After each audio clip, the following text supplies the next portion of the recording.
아멘. 우리 33절 같이 읽겠습니다. 이것을 너희에게 이르는 것은 너희로 내 안에서 평안을 누리게 하려 함이라. 세상에서는 너희가 환난을 당하나 담대하라. 내가 세상을 이기었노라.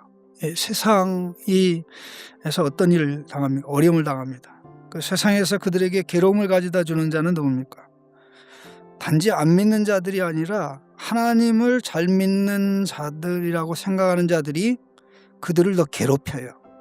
바로 16장 시작하는 부분이 바로 그겁니다. 1절, 2절, 3절 보시겠습니다.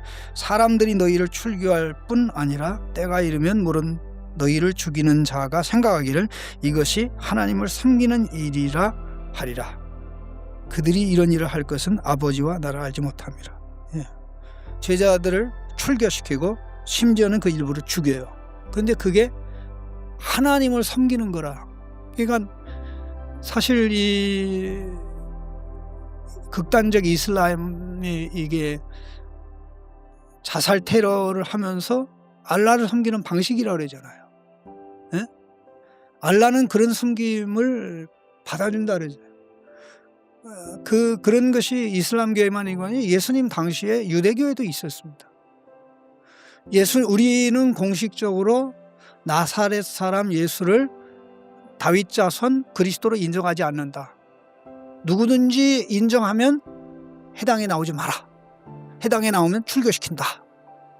심지어는 그 수장이 되는 자들을 죽이는 일까지 있었고, 사실 그 예수님 당시에 그 이스라엘에 굉장히 해당이 많았어요. 그런데다가 그 예루살렘 인근의 해당은요, 전국에 있는 그 해당의 숫자를 합친 것보다 더 많았어요. 실제적으로 더 많았어요.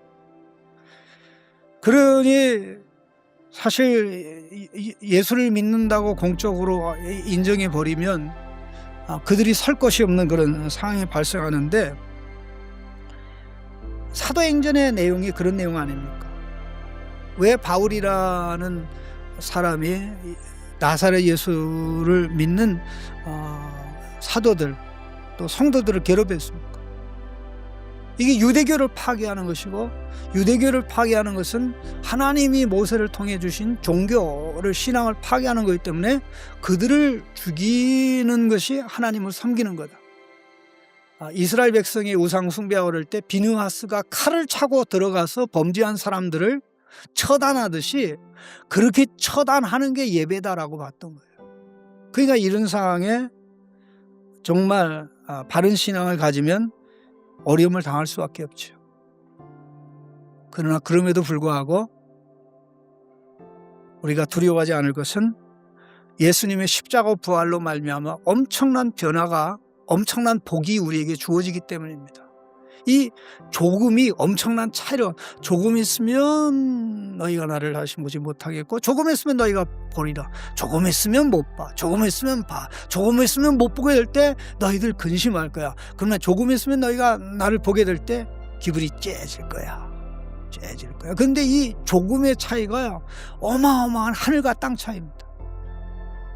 이 조금과 조금 사이는요, 첫 번째 조금과 두 번째 조금 사이에 중요한 두 사건이 들어있는데, 하나는 해산의 고통이고 또 하나는 하나는 해산의 고통이고 하나는 출산의 기쁨이에요.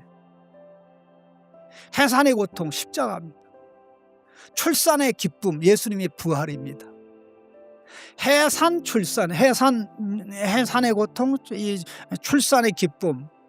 그러면 예수님의 십자가의 해산과 부활의 출산의 기쁨을 통해서 누가 태어납니까? 하나님의 아들, 딸들이 태어나는 거예요. 하나님의 아들, 딸들이. 십자가 부활 사건이야말로 저와 예수 믿는 예수님의 제자들, 또 예수님을 제자들을 통해서 믿는 우리를 하나님의 아들로, 딸로 출생시키는 위대한 역사예요. 예? 그러니 기쁨이 큽니까? 근심이 큽니까?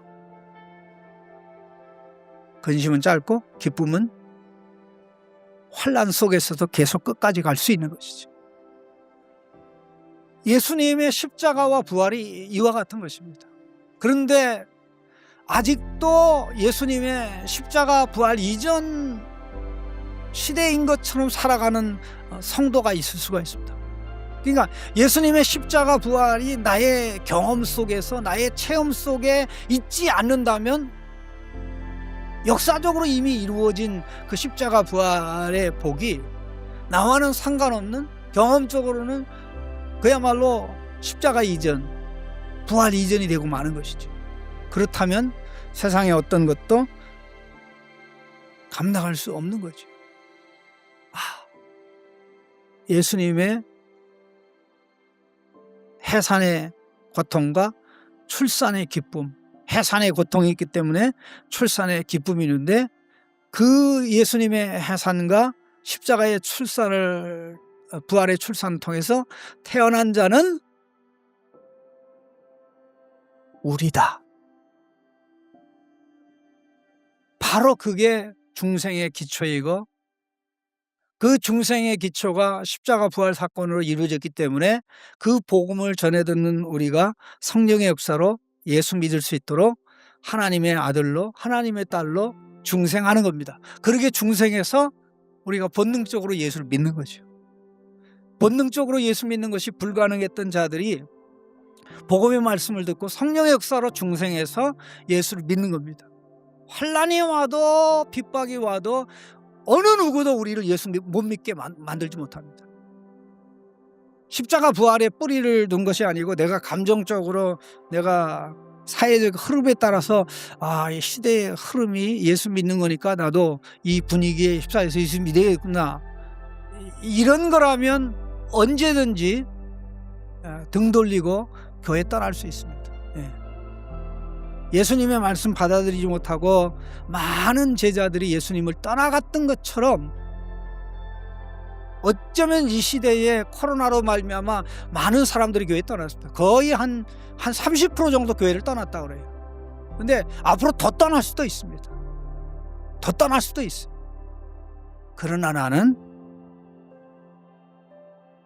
예수 생명이 내 안에 있고, 성령님이 내 안에 있고, 또 성령님을 통해 예수님이 내 안에 있고, 또 예수님을 통해서 하나님 아버지가 내 안에 있기 때문에 집주인이 집을 떠나지 않듯이 하나님이 내 안에 계신데 내가 어떻게 떠나냐, 나는 끝까지 갔다. 이게 우리의 자유이고, 우리의 기쁨이고, 우리의 당당함이고, 우리는 십자가 부활의 자원으로 사는 가장 복된 성도인 줄로 믿습니다. 이런 그 감격과 확신함을 가지고 살아갈 수 있기를 예수님